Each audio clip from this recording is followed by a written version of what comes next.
Hello, welcome back. This is vlog three of my Goodreads reading challenge. For anybody that's randomly clicked on this video and they don't know what the hell I'm talking about, I have challenged myself to read all the books and rank all the books from the Goodreads Choice Awards fantasy long list and basically choose my winner from that batch. The winner was the most recent TJ Klune novel, and I want to see, is that really for me what I think should have won? Obviously reading is subjective, blah, blah, blah, blah, blah. The rules for that one are that I can't read sequels if I haven't already read the first book, because one of the books on there you have to read like 6 books. I'm not doing that. We're now on to vlog 3. So far I have read 4 books. I have read Voyage of the Damned, The Dead Cattail Assassins, A Sweet Sting of Salt, and The Tainted Cup. My most favourite one so far is The Tainted Cup. That was absolutely incredible and amazing. Attack on Titan Lovecraftian Sherlock Holmes science fantasy murder mystery. It was incredible. It was absolutely incredible. So moving on to the next 2. So the next 2 I plan on reading this month are A Sorceress Comes to Call by T. Kingfisher and The Night Ends in Fire by KX Song. These are the focuses for this month and for this vlog. So come along with me as I read through this and I take you with me and I talk about my thoughts. And we have had 2 5 stars, we've had a 3-star, we've had a DNF. Yeah.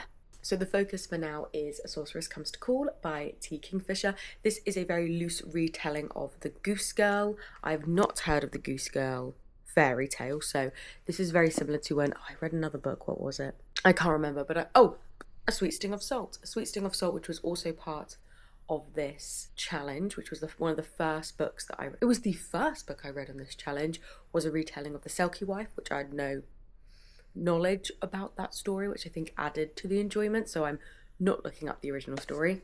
So I know nothing about the Goose Girl, but it's a loose retelling of the Goose Girl following Cordelia and her mother. It's giving toxic mother-daughter dynamic. For me, the vibes are giving Mother Gothel and Rapunzel from Disney's Tangled. But I know nothing else. I know there are some siblings that notice that they meet that don't really like the mother's vibe. I don't really know too much.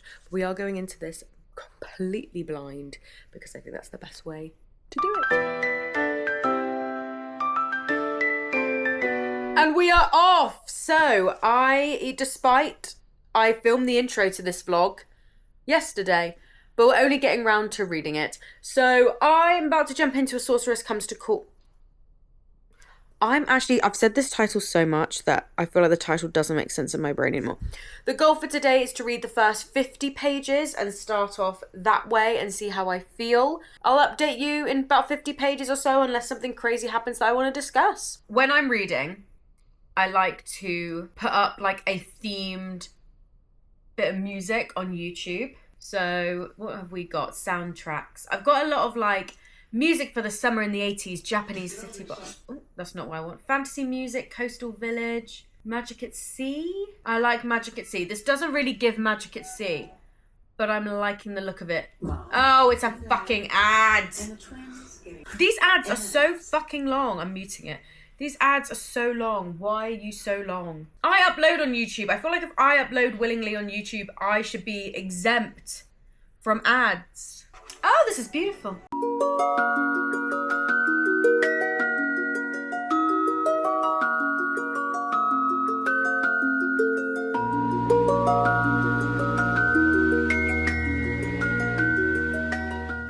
Okay, so I am 23 pages in, and it's a very good depiction of a very toxic, abusive dynamic. The opening chapter starts where you find out that Cordelia, our main character, has been put under obedience. At this point, I mean, this is all within the first 20 pages, so we're not entering spoiler territory. But at this point, she doesn't know her mum's a sorcerer. She doesn't know her mother's a sorcerer. She just knows that every once in a while she gets put under obedience, which is that her mother punishes her by taking control of her body. And she's basically having an out-of-body experience. Her mind's in her body, but she can't move her body. She's not in control of it. And her mother has been doing this for years as a way to punish her. And it's a very weird, 100% narcissistic, toxic, abusive dynamic that we find our 2 main characters in. So that's definitely something that I would pre-warn anybody. If you're reading this, this is 100% abuse. Without a shadow of a doubt, this is an abusive narrative. So just be wary of that when going in. That being said, the dialogue is very good. The writing is very good. I am actually surprised with how quickly I've flown through this. First 23 pages. I think this looks like it could be a very good contender for this challenge. So I'm 25 pages in and we've just met Hester. So all I know about this is that Cordelia and her abusive mother have to flee the village that they're living in, and they spend time in a country manor house with a brother and a sister. And I thought the brother and the sister were kind of maybe like late 20s, early 30s. They're not. I've just found out that Hester is 51. I don't know anything about the Goose Girl fairy tale, which this book is based on. It's a retelling of, or I'm reimagining. So I don't think it's like a full retelling. It's like inspired by. But I know nothing about it. So this adds such an interesting dynamic already, knowing that one of these characters I thought was a lot younger is actually 51. This makes things interesting. Could we be getting the mother that Cordelia always wanted in Hester? I don't know. I'm not at that point yet. And we are back. I am now officially, Jesus, 100 pages in. I'm 100 pages in now. I read it on the bus yesterday and a little bit on my break. And it is just good. It's just juicy. So in this book, obviously, we have the toxic, narcissistic, abusive dynamic of Cordelia and her mother, Evangeline. Evangeline's goal is to kind of get herself money and elevate her status in life. I think it's set vaguely in America. Don't quote me on that. I don't think it's really got any specific place set, but it's giving America, because there's a couple of things where they're like, when we came over the sea and established ourselves here, it's giving very American colonialism, and it just to add to it. But she's trying to elevate her status. She's trying to get more money, and her goal is to marry rich. So this isn't a spoiler because I'm literally only in the first 100 pages, but at the beginning of the book, she goes to see her benefactor, where the vibe is, I think she's just fucking a guy for money. And he like supports her and her daughter. Not very well though. They weren't like super rich. Anyway, that didn't work out. So she's on the prowl. She's looking out for another guy, and she meets the squire, and she makes something happen where she's able to stay at his house for a couple of days, and it's there Cordelia meets the squire's sister, a lady called Hester. And Hester just has a really bad vibe about Evangeline. But it's really good. So far for me, the standout characters are weirdly they're all really good, well-rounded characters, actually. I'm thinking about this. I don't have a standout character. You've got Alice, who is Cordelia's maid while they're staying at the squire's house. She's an amazing character. What I'm really liking at the moment, though, is really this delve into how abuse affects one individual person. And eventually it's punished Cordelia, and we're seeing the effects of that as Cordelia goes about her day-to-day life and how she interacts with other people. And it's very sad, and it's very just like heartbreaking, but also from a writing standpoint, incredibly interesting. So I am really, really enjoying this. It's definitely going to be at the like top of this one so far. My current guess is it will be second place. So I am 150 pages in now. It's really, really, really interesting because it is a fantasy book. Our main character is a sorcerer, and we meet another character who uses magic to make her skin seem clearer or herself more beautiful. That's not a spoiler. Don't worry. So it's very much a fantasy novel, right? That being said, I feel like I'm in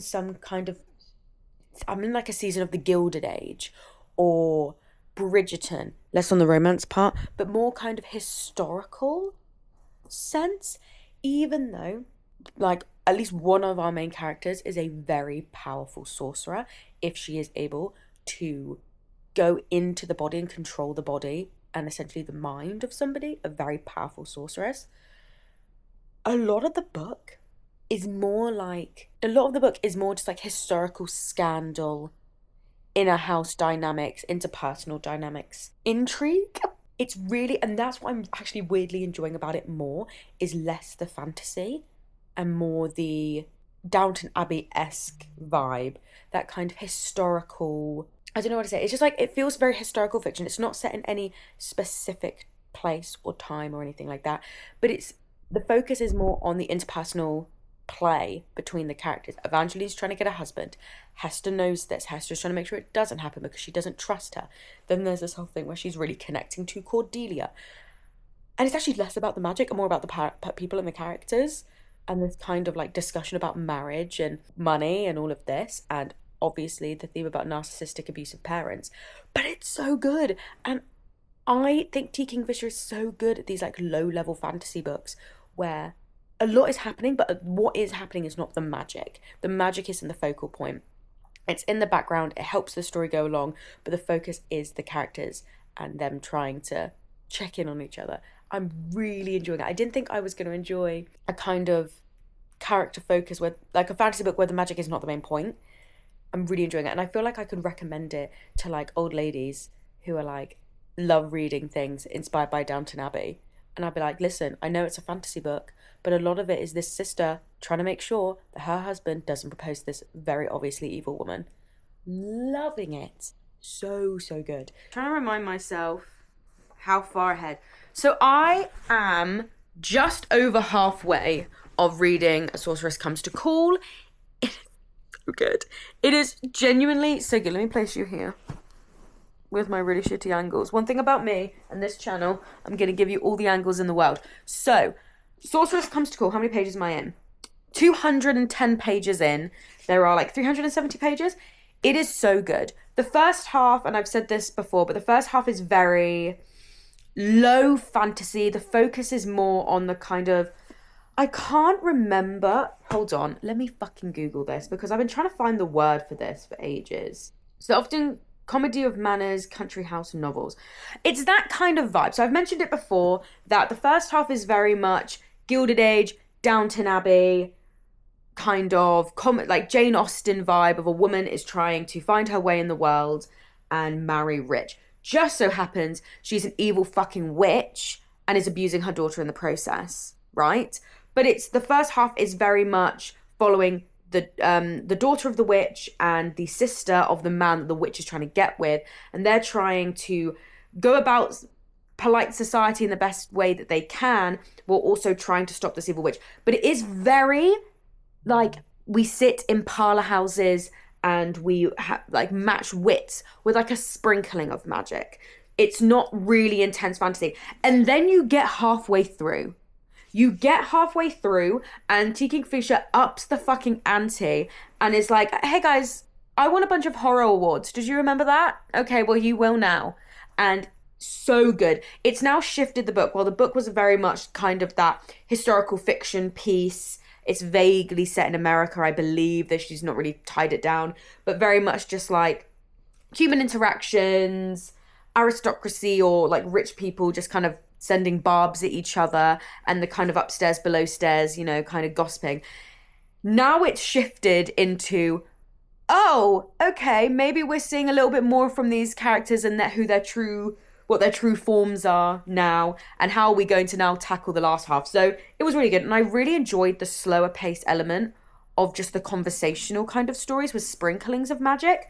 But I think T. Kingfisher has balanced it perfectly. I think she's dragged that out enough where you understand the characters, you understand the motivation, she's built up those relationships, and now she's like, but this is a fantasy novel, so don't worry. So if you're reading it and you're about halfway through and you're like, they're just sitting in parlors and kind of being bitchy to each other, or you follow Cordelia and it's really heartbreaking, but there's no real magic, halfway through there is. And I think it's a perfect balance. And what I think T. Kingfisher does so well is these kind of mundane scenes are really, really good. And she can balance that really well with the fantastical elements. So yes, my goal is to finish this weekend. There is a romance, a little bit of a sprinkling of a romance between two characters who have a lot of history.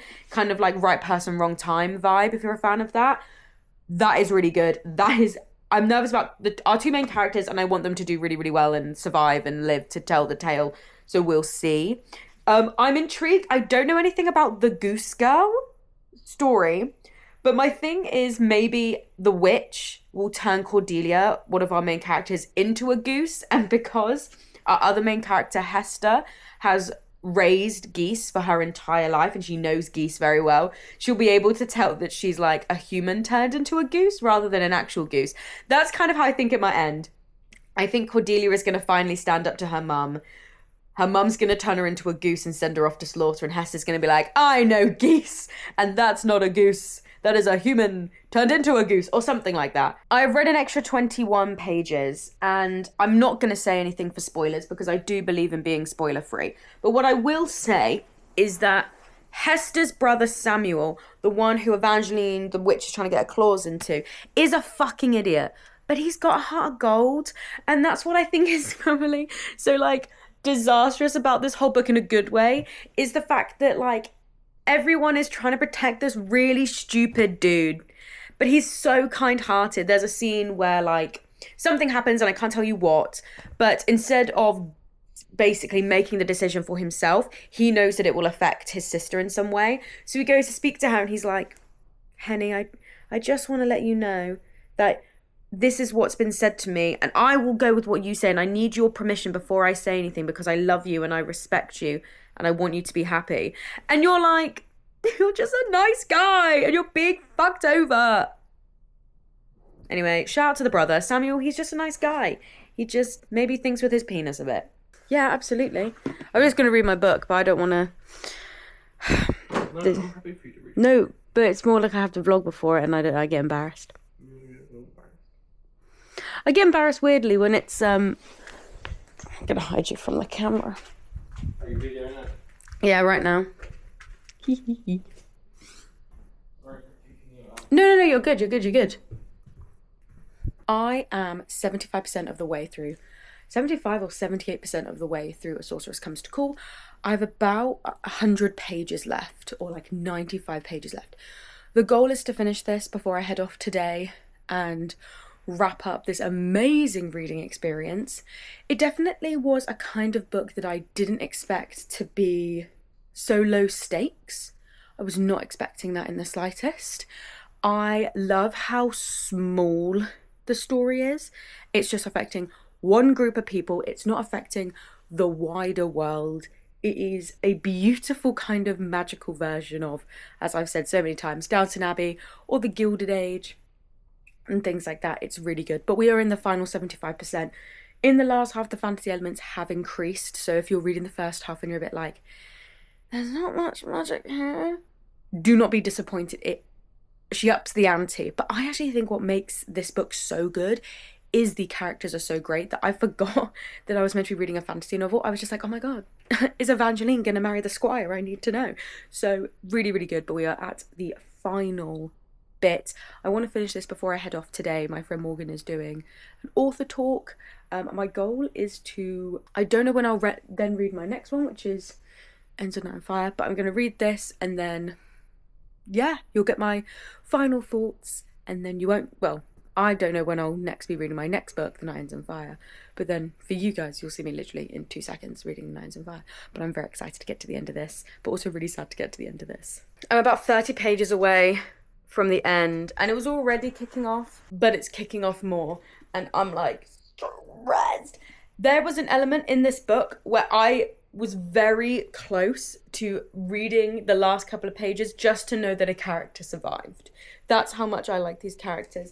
I mean, oh my god, the characters are so good.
I'm on the last 24 pages.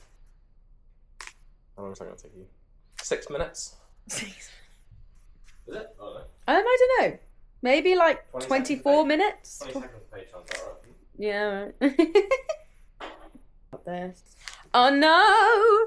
Oh no! What I will say is I'm always a big fan of when authors go, set up an ending, and then they go, this is the ending. But also there's like an extra ending that you weren't prepared for. So you get the satisfaction of being like, oh, I kind of knew how this was going to end. But you don't. And it is done. I finished it. It was so good. I will get ready and give you a proper review later. It's at some point. But the current thoughts now are it's a 5 out of 5 stars. A really good, subtle, low stakes comedy of manners fantasy where if you're somebody that loves characters more character focused novels, you will love this. Without a shadow of a doubt, you will love this. I am very happy that I read this, and yeah. Hello and welcome to the second part of this Goodreads Reading Challenge vlog. For you, it has been less than 2 seconds. For me, I think it's been about a month, 3 weeks since I read A Sorceress Comes to Call. The way I kind of keep this Goodreads choice alive is not by going bash, bash, bash, bash, bash. I like to spread out. So the next book we are now reading is The Night Ends with Fire by KX Song, which is, all I can really remember is that it's a reimagining of the tale of Mulan. Love that film. One of my favourite songs, I'll Make a Man Out of You. And it has like a love triangle in it. That's all I really know. I did read very briefly the first couple of sentences yesterday and it seemed good. But that's what we're going to do today. We are going to start that. I have it on my Kindle, so I don't really have anything that I can like show you and be like, because it is on my Kindle. I got it for 99p. Come on. But yes, so I am excited. It's one that I know nothing about. It's one that my knowledge of it is very limited. I've personally not heard of the author. I have heard of a lot of like different Mulan reimaginings, but this is not one that I know of, so I'm going in completely blind here. It's not something where I'm like, oh, I've read a Kingfisher book and I really liked it, or I have heard so many things about the Tainted Cup that I know it's going to be something I love. Know nothing. So we'll see. I'll be honest, my prediction is probably middle of the road. I don't think I'm not going to enjoy it. My prediction is 4 stars. I just have that feeling that it might be a 4-star read. But I'll get back to you. I will do what I normally do, which is kind of check in 50 pages in, or if anything like big major happens that I want to talk about. But from the first couple of sentences I read, the writing style was flowing really, really well. So The Night Ends with Fire. I've read 50 pages so far. Where I'm at in the point, based on a Mulan retelling, is that she's now at the training war camp. So if you know the story of Mulan, you kind of know where we're at. First 50 pages, really good. I think so far, a good start. I would definitely say the last 20 pages out of that 50 was more interesting, but I liked the character dynamics. I think our main character, Mei Lin, has set up. It was a bit telly in the way that she was like, I'm incredibly good at kung fu and I have a master over chi that most people don't have. It was a bit telly, I must say, but I'm hoping with the rest of the book we'll be able to see her abilities and have the text prove to us that she is, rather than Mei Lin just telling us and we have to believe her. But overall really good. I am intrigued to see where this goes. I'm pretty sure there's going to be a love triangle. We've already met one member of that love triangle, Prince Lu, who seems to be like the Li Shang. I am going based on the Disney movie, not the original poem of that Mulan the movie was based on, but my guess is Prince Lu is kind of representative of Li Shang. So we've met him. I'm then inclined to think, hey, you're going to end up with him, but I digress. I'm intrigued to see the more fantasy elements because it kind of feels a little bit historical in its setting.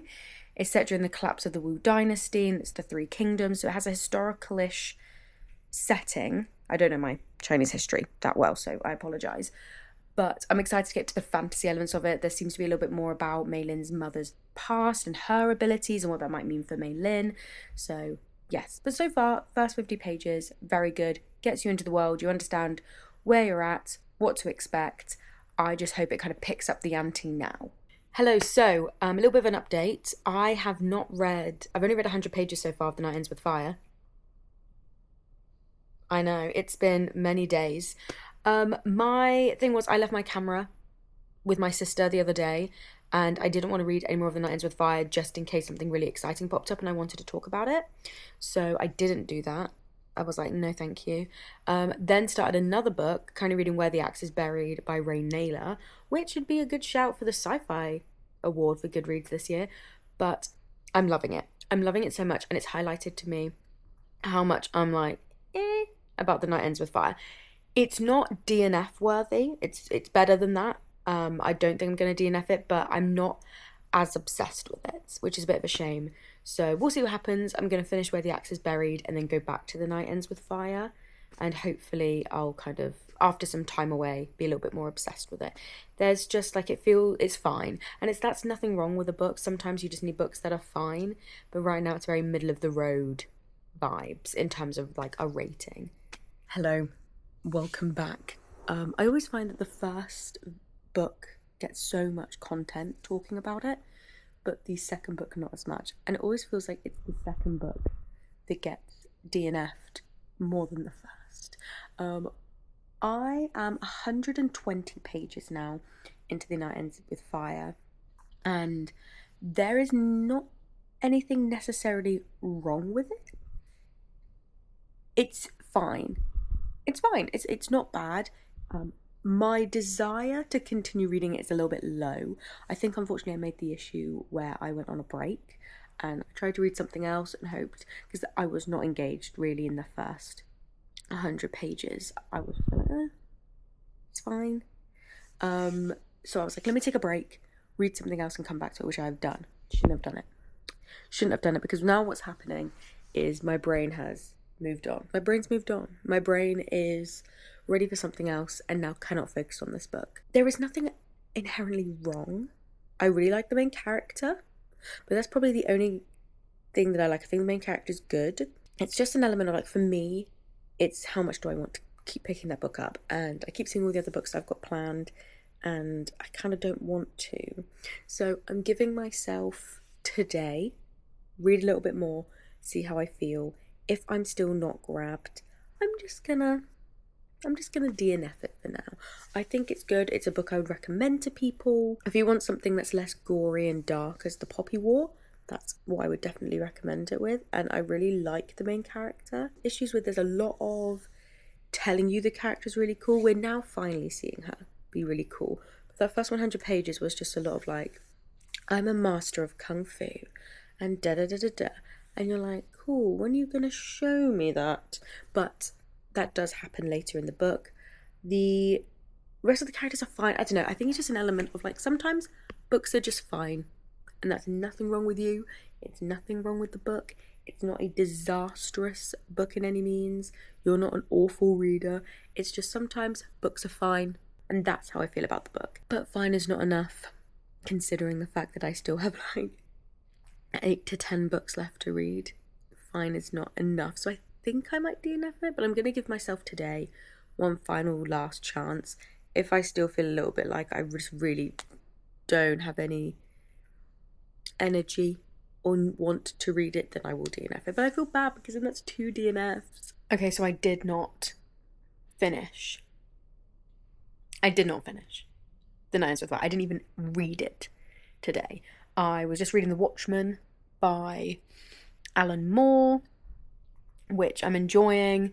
And I think whenever I read a book that I am enjoying, while I know I've got a book that I'm unsure of in the back of my mind, it always makes me realize how much maybe the book is not for me. And this is a really, really complicated one, because there is genuinely nothing wrong with the book outside of I'm just not interested. So it's not even something where it's like I can list these wrong. There are a couple of like minor issues, which I've already mentioned about. I felt like the first 100 pages, they were just telling us she was very impressive without actually showing us. But I thought the world was interesting. I liked the main character. I thought her backstory was compelling. But there was no like, I was just waiting for it to get better. And I'm currently 31% of the way through the book, about 100 120 to 130 pages, and I'm still waiting for that moment. I'm still waiting for that, oh, locked in now, which I'm not getting. And I'm a big believer in not forcing yourself all the way through a book if it's not really serving you. Look how many books there are. Look how many books I own. It is just best sometimes to, pick your battles and give up and know when to quit. So that is what I'm deciding to do. 31% of the way through, I am deciding to DNF The Night Ends With Fire. So what does that mean for the rankings? What does that mean for the rankings of my Goodreads Reading Challenge? It means this. So at the bottom, we have Voyage of the Damned. We all know I didn't love that. I've got my playlist now. Check out that video. We've got Voyage of the Damned. Then we have what I would then put The Night Ends With Fire. Then we have The Black Cat Tail Assassins. Then we have A Sweet Sting of Salt. Then we've got Sorceress Comes to Call. I don't know why I'm getting higher. And then we have The Tainted Cup. So The Tainted Cup is still at the top, and I have a feeling will probably maintain the first placement for the whole video, the whole challenge. I do not think The Tainted Cup will get knocked off that first place spot. So as this means, out of the 6 that I have read now, The Night Ends With Fire ends in 5th place, and A Sorceress Comes to Call ends in 2nd. But thank you so much for watching. I'm sorry, this is disappointing. This is the 2nd video where we've had a DNF. I'm just a champion of the DNF. I'm sorry, I don't know what else to say. But yeah, that's it. How disappointing. Hopefully the Book of Doors and the subsequent books I decide to read will be better. Thank you so much. Please like and subscribe and all of that fun stuff, and follow along for everything that I do. I do bookish videos, vlogs, everything. Please follow along my reading journey.